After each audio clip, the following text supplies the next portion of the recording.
The release of Red Dead Redemption 2 is edging ever closer, and with the recent lifting of its embargo, there's been a flood of information from Rockstar Games, as well as various other third-party sources who have been able to play a demo of what is building to be the most anticipated game of the year. While all the feedback about the game seems to be very positive, it's becoming very apparent that this Red Dead Redemption is really trying to promote a sense of realism and create an immersive gameplay experience. So much so actually that you could argue the game crosses into the realms of survival and simulation type games. In this video, I'll highlight some of these realistic elements and pose the question of whether Rockstar has gone a little too far with the realism in Red Dead Redemption 2, or have they got it just right?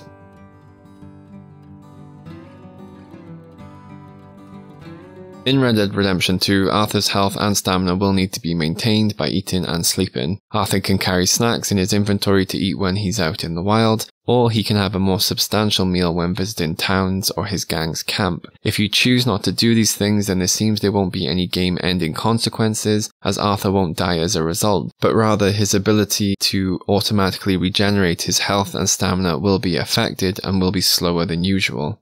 Similar to GTA's Carl Johnson, Arthur can also gain and lose weight, so you'll need to be mindful of how much he eats and exerts himself. It's not been confirmed whether Arthur's weight will have any negative effects on him, but considering the game is implementing a lot of realistic elements, it wouldn't be too much of a stretch to assume so. Maintaining Arthur's health will involve a little more than just making sure he's getting adequate sleep and food, however, as Arthur can also get sick and catch colds, which will cause his movement to slow and affect his stamina. It's not been explained how Arthur may get sick, but I'm assuming that given Red Dead Redemption 2's clothing customization options, its environments, and its dynamic weather system, which includes the rain and snow, I don't think it's too unreasonable to assume that dressing inappropriately for the environment or for the weather may factor into Arthur getting sick, much like it would in real life. The life of an outlaw can also sometimes be dirty and just downright stinky, meaning that Arthur will need to wash from time to time, so perhaps neglecting this may also lead to Arthur picking up some sort of sickness or another. Fist and gunfights will also take a more realistic toll on Arthur in Red Dead Redemption 2. As Arthur takes damage in these situations, he'll begin to hunch over and limp and his movement will slow. If his health and stamina fall below a certain level, he'll begin to experience dizziness and his vision will blur. Arthur's appearance will also change as a result of these encounters, as Arthur can get black eyes and also become covered in blood. These elements are more than just nice little details to add to the immersion of the game, but they're actually going to have an impact on Red Dead 2's world. Namely, your appearance is going to affect how people perceive and interact with you. When approached by a bloodied, beaten, and probably smelly Arthur, some NPCs may run away, some may pass some sort of snide comment, and others may have limited interaction with you, so it's probably best to clean yourself up should you find yourself in such a predicament. Two details that are likely to have a huge impact on the realism and immersion of the game are that the game can be played entirely in first-person mode and that the heads-up display can be disabled. This is quite a drastic change compared to the first game, which was only playable in third person. This is obviously going to enhance the idea that you are playing as Arthur, and it's going to allow you to experience the world through his eyes if you so choose. You can still play the game in third person if you prefer that. The realism of Red Dead Redemption 2 continues in regards to the weapons within the game. Firstly, gone are the days where John Marston could somehow pack an entire arsenal, sizable enough for a small army, into his pockets. In Red Dead Redemption 2, Arthur will be limited to carrying 2 long guns, 2 sidearms, a knife, a lasso, and some throwable items. Red Dead Redemption 2 also sees the introduction of a bow, which seems to be used mostly in conjunction for hunting, but should you wish to equip this weapon, it will take up 1 long gun weapon slot, and therefore Arthur will be limited to carrying only 1 other long gun. However, it's worth noting that your trusty steed will also act as a pack mule, and will allow you to access your entire weapons inventory if you are mounted or within close proximity to it. Perhaps one of the more controversial points of the game concerning weapons is the introduction of weapon degradation, something you didn't have to worry about in Red Dead Redemption 1 at all. Over time, dirt will build on your gun, something you can observe if you inspect your weapon in first-person mode. If you enter water or get caught out in the rain and don't clean your gun, it will eventually begin to rust. These will effectively change how the gun behaves and handles by negatively affecting the weapon statistics. For example, your gun may take longer to reload. When your weapon is in poor repair, it is also capable of jamming, which you definitely don't want in the middle of a gunfight. The small upside to weapon degradation is that your weapons won't degrade to the point of break-in.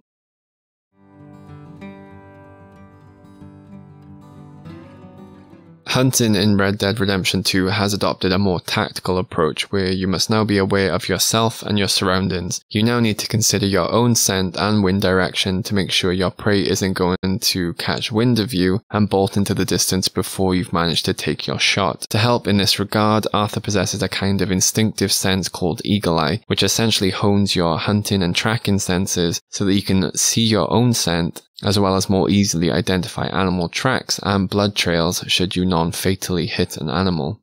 After hunting and killing an animal in Red Dead Redemption 2, you can now also harvest skin, parts and meat from the animal, which can then either be sold to a butcher's, used as a resource for your camp to provide food, or used for crafting clothing and other items. Time will be of the essence here though, as meat can go bad and the carcass can attract the attention of scavengers, both of which will affect the quality of the pelt and its meat. It's also important to note that the quality of the animal's skin and the meat will also be affected by how you kill the animal. The cleanest way is to use a bow. Using a gun will impact the quality of what can be salvaged, especially if you need multiple shots to take the animal down.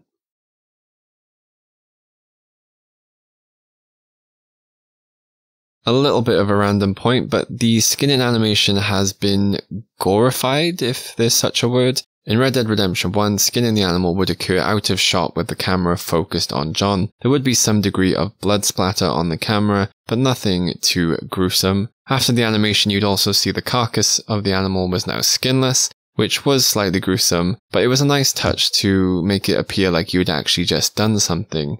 Red Dead Redemption 2 pushes the realism a little further, as you will now see Arthur plunge his knife into the animal's carcass and then proceed to gut and skin it. It's probably not something for the faint-hearted or the squeamish, especially if you're planning on playing in 4K.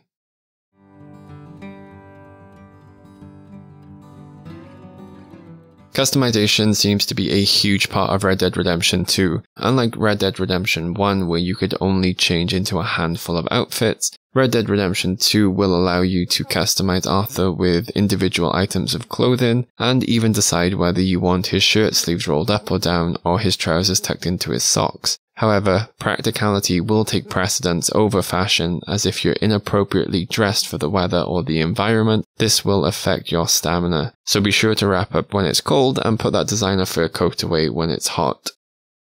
So that's some of the new realistic elements that are going to be implemented in Red Dead Redemption 2. Whether these changes are for the better or for the worse will likely be determined after the release of the game and after everyone has had a good amount of time to really get stuck into it. While I appreciate that the general feedback about the demo was overall positive, and even the realistic elements of the game were praised, I'm mindful that this was only a demo and it was only played for about 2 hours, so everything is going to be new and exciting.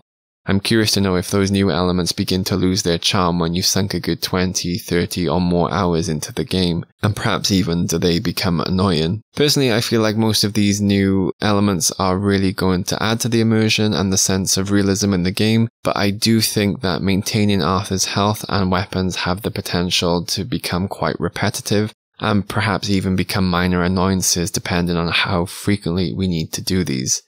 I've not been able to find any detail on this, and I'm wondering whether the game's difficulty will factor into how frequently Arthur will be required to do these things, or maybe if there's going to be some sort of game mode included where you don't have to worry about any of these realistic elements, and you can just play through the game just to experience the story. I'm curious to get your thoughts and opinions on weapons jamming, as I know this was a highly polarized topic for Far Cry 2, and I think it's going to be a topic that's talked about a lot for Red Dead Redemption 2. And I'd be curious if you did play that Far Cry and experience that mechanic, what your thoughts on it were and how you think it's going to pan out in Red Dead Redemption 2. That is all I have for now, so if you have enjoyed the video, then feel free to leave it a like. I'd be interested in hearing any of your thoughts and opinions on the game as a whole or anything that I've touched on, and hopefully I will see you in the next video. Thanks for watching.